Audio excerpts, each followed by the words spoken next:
మంత్రులు, ముఖ్యమంత్రులు, ప్రధానమంత్రులు ఇటువంటి ఒక పదవుల్లో ఉన్నటువంటి వాళ్ళు హుందాగా వ్యవహరించాల్సిన అవసరం ఉంది. దురదృష్టం ఏంటంటే తెలంగాణకు పట్టిన శాపమా, తెలంగాణ ప్రజలు ఏమైనా తప్పు చేసిండ్రా తెలియదు, కానీ తాడై మెడకేసుకుంటే పామై గరిచినట్టుగా ఇవాళ రేవంత్ రెడ్డి తెలంగాణ సమాజం పట్ల ఒక శాపంగా మారిపోయిండు.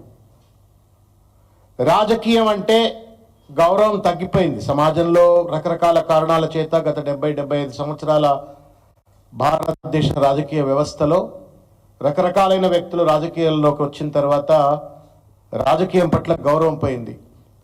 కానీ వాళ్ళ రేవంత్ రెడ్డి ముఖ్యమంత్రి అయిన తర్వాత, రేవంత్ రెడ్డి మాట్లాడుతున్న భాషను చూసిన తర్వాత, రేవంత్ రెడ్డి యొక్క ఆచార వ్యవహారాలను చూసిన తర్వాత, రేవంత్ రెడ్డి యొక్క దోపిడీ విధానాలను చూసిన తర్వాత అప్పుడెప్పుడో సోక్రటీస్ అన్నట్టుగా రాజకీయాలు అత్యంత దుర్మార్గులు, నీచమైన వ్యక్తుల యొక్క వృత్తి అని చెప్పని ఆయన ఏదో సోక్రటీస్ అన్నట్టుగా ఇవాళ రేవంత్ రెడ్డిని చూసి మరొక్కసారి సోక్రటీస్ నిజమే కదా అనేటువంటి ఒక రీతిలో వ్యవహరిస్తూ ఉన్నాడు. ఏ చదువుకున్న వాడెవడు కూడా భవిష్యత్తులో తెలంగాణలో ఏ ప్రొఫెషనల్ కానీ, ఏ ఎడ్యుకేటెడ్ కానీ, వ్యాపార దృక్కోణం లేనటువంటి వాడు ఎవడూ కూడా రాజకీయాల్లోకి వచ్చి స్వచ్ఛంద సేవ చేసేటువంటి ఒక పరిస్థితి లేకుండా రాజకీయం అంటే ఒక చిల్లర బూతు అనేటువంటి ఒక రీతిలో వ్యవహరిస్తూ ఉన్నాడు రేవంత్ రెడ్డి.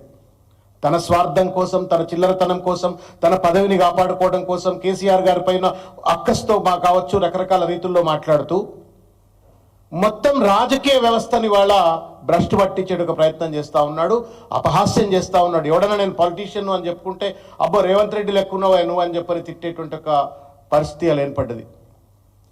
తొక్కుతా, సంపుతా, పీకుతా, రక్తం దాగుతా, పొట్ట పేగులు చేసి మెడలు వేసుకుంటా, ఈ భాష ఎవడు మాట్లాడతాడు చెప్పండి. నేను ఒక్కసారి తెలంగాణ సమాజాన్ని, మీడియా మిత్రులు దయచేసి నేను విజ్ఞప్తి చేస్తూ అడుగుతా ఉన్నా. పొట్ట పీకుతా, పేగులు మెడలు వేసుకుంటా, తొక్కుతా, సంపుతా, ఎవడండి మాట్లాడేది? ఏదర్ ఈ మస్ట్ బి ఎ మ్యాడ్, పిచ్చోడన్నై ఉండాలా, సైకోపాత్ అన్నై ఉండాలా, సాడిస్ట్ అన్నై ఉండాలా, కానీ రాజ్యాంగం మీద ప్రమాణం చేసినట్టు ఒక వ్యక్తి ముఖ్యమంత్రి, హెడ్ ఆఫ్ ద స్టేట్. నా దృష్టిలో ముఖ్యమంత్రి పదవి అంటే father of the state, A constitutional post. మనందరికీ గౌరవం, మనందరం కూడా అతన్ని చూసి నేర్చుకోవాలంటే ఒక పదవిలో ఉన్నటువంటి వాడు మాట్లాడే భాషనా? ఆయన నాకు అర్థం కావట్లా. ఉత్తమ్ కుమార్ రెడ్డి గారు ఆయన భారత రాష్ట్రపతి దగ్గర పనిచేసిండు. బట్టి విక్రమార్క గారు హైదరాబాద్ సెంట్రల్ యూనివర్సిటీలో చదువుకున్న ఆయన. శ్రీధర్ బాబు గారు హెచ్సియులో చదువుకున్నారు. మీకన్నా సిగ్గు అనిపిస్తారు కదా. దామోదర్ రాజనరసింహ గారు ఉస్మాన్ యూనివర్సిటీలో పెద్ద నాయకుడిగా ఉండే ఆయన కూడా బాగా క్వాలిఫైడ్. మరి మీకెందుకు సిగ్గు అనిపిస్తలే ఆయన పక్కన కూర్చోడానికి? వినడానికి మాకు సిగ్గు అనిపిస్తుంది, వాస్తవంగా చెప్తా ఉన్నాడు. వినడానికి సిగ్గు అనిపిస్తా ఉంది.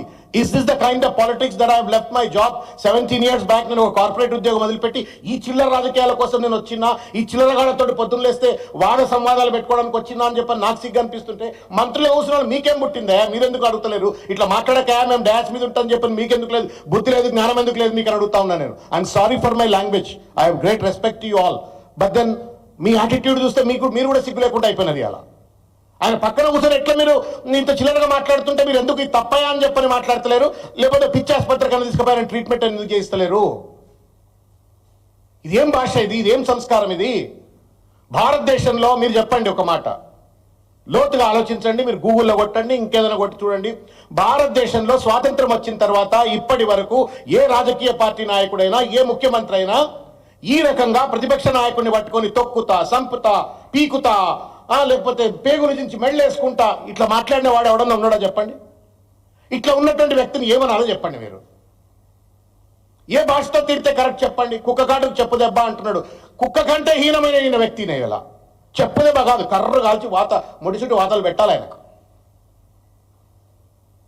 This is the language that is using. How do you understand, Mr. Revanth Reddy, that what you are doing is absolutely atrocious? మీ తాత జాగీర్లు కావు ముఖ్యమంత్రికి వచ్చి మేము ఓట్లేస్తే నువ్వు ముఖ్యమంత్రి అయినావు. అక్కడ నువ్వు మా ఓట్లతో, మా దయతో నువ్వు ముఖ్యమంత్రి అయి కూర్చొని మమ్మల్ని అపహాస్యం చేసే, మమ్మల్ని నేను ప్రతిపక్షం అంటలే, ప్రజల అపహాస్యం చేస్తా ఉన్నావు, రాజకీయ వ్యవస్థను అపహాస్యం చేస్తా ఉన్నావు నువ్వు. ఎలా? What kind of language is this?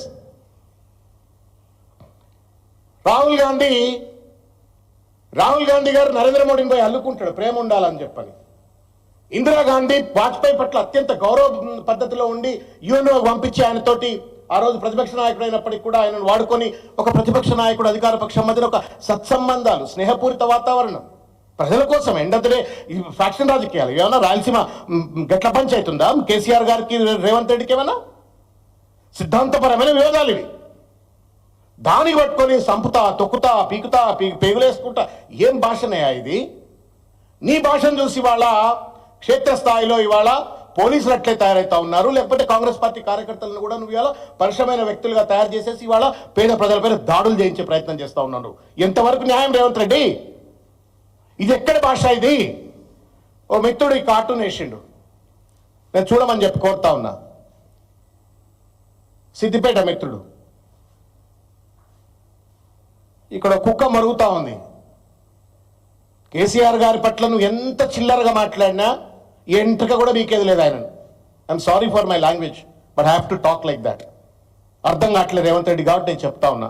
నువ్వు ఇంకెన్నన్నా వర్లు, నువ్వు ఎంత వర్లితే అంత పెద్దగా కేసీఆర్ ఆకాశం అంత ఎదుగుతాడు.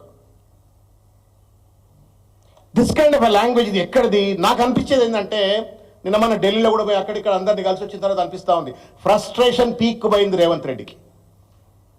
మొక్కే కదా పీకేస్తా అంటూ నాకు ఇంద్ర సినిమా డైలాగ్ వచ్చిందండి.